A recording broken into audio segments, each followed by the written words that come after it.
Welcome to ASF Talk. Assalamualaikum seluruh. ASF kembali menyapa kalian semua.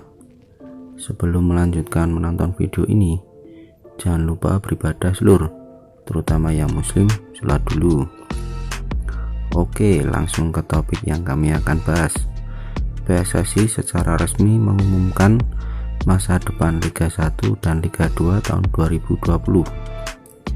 Pertama, Liga 1 akan dilanjutkan di bulan September, sedangkan Liga 2 di bulan Oktober.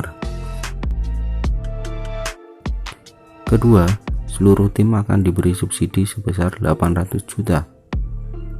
Ketiga, ditiadakan degradasi, tapi tetap ada promosi 2 tim Liga 2 dan menjadikan Liga 1 tahun 2021 menjadi 20 peserta. Keempat, pertandingan akan dipusatkan di Pulau Jawa. Kelima, protokol kesehatan sudah disiapkan oleh tim medis PSSI atau Dr. Syarif Alwi. Mari kita bahas pengumuman ini dari PSSI. Satu aspek yang penting dilupakan PSSI yaitu keberadaan supporter. Kalian pasti tahu betapa gilanya supporter klub-klub di Indonesia ini. Tapi mengapa PSSI malah melupakannya?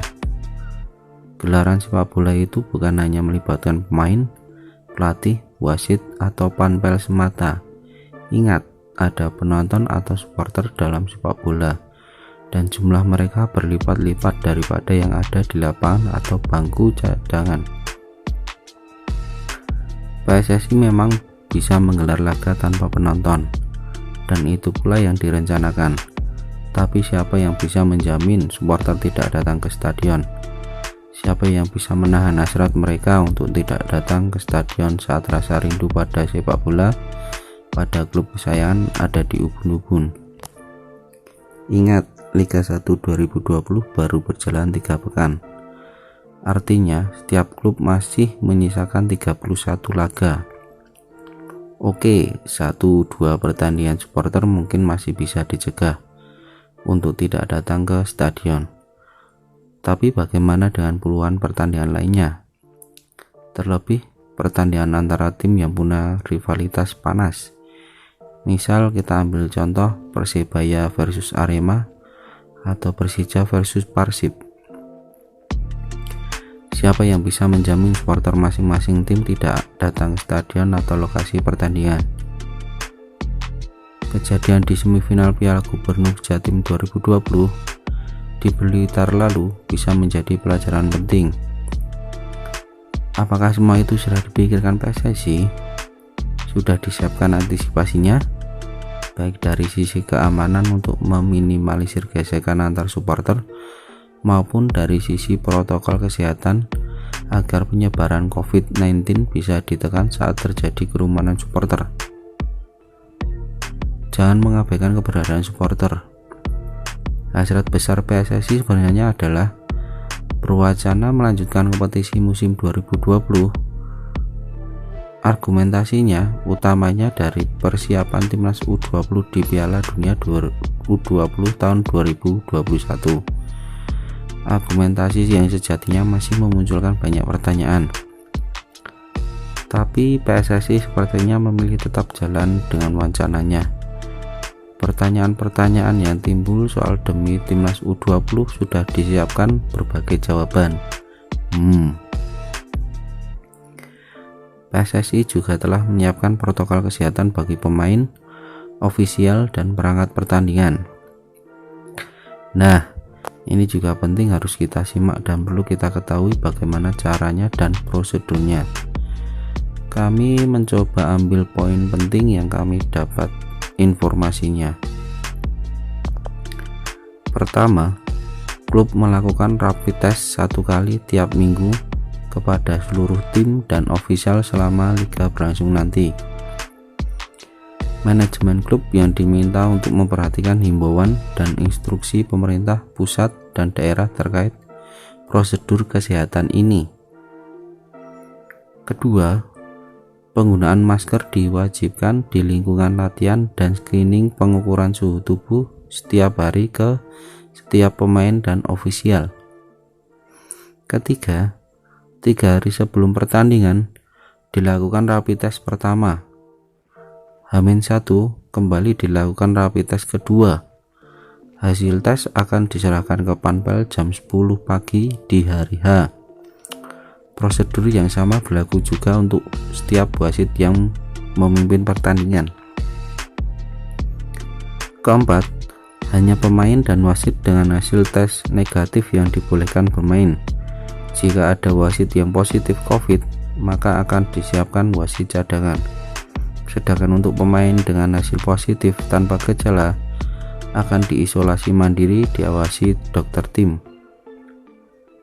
Kelima, pembatasan jumlah orang yang diperbolehkan berada di stadion dengan total hanya 254 orang dengan dibagi ke 3 zona. Zona pertama field of play 82 orang, zona kedua tribun area 100 orang, zona ketiga di sekeliling stadion 72 orang termasuk keamanan dan lain-lain. Keenam, saat hari H pertandingan hanya ada satu pintu masuk atau keluar dan wajib dilakukan pengukuran suhu. Setiap orang wajib menggunakan masker dan berjarak minimal 1 meter. Yang masuk ke zona 1 dan 2 wajib memperlihatkan surat keterangan sehat bebas COVID. Ketujuh, pemain dihimbau tidak melakukan jabat tangan, tidak berbagi botol minuman dengan pemain lain, dan tidak meludah di lapangan. Pasca pertandingan, disarankan tidak makan bersama dan mandi di ruang ganti stadion. Kedelapan, tidak ada wawancara media dengan pemain dan ofisial di lapangan. Wawancara dilakukan secara virtual di ruang press conference yang disiapkan oleh PSSI.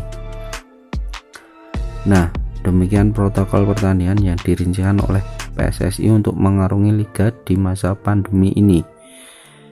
Bisa dilihat, setiap sebelum pertandingan harus dan wajib pemain dan ofisial mengikuti rapid test. Bayangkan dana yang dikeluarkan setiap klub untuk membayar sekali tes, sedangkan itu dilakukan setiap akan pertandingan. Sedangkan sisa pertandingan masih puluhan.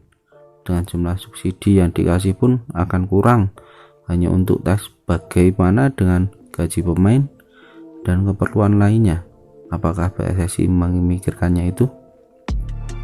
Dan yang paling mengejutkan, semua pertandingan dihelat di Pulau Jawa. Sedangkan basis supporter Liga Indonesia itu terbanyak ada di Pulau Jawa. Bagaimanakah bisa membendung antusias supporter ini? Ya, tapi semoga apa yang direncanakan PSSI bisa sesuai apa yang mereka harapkan.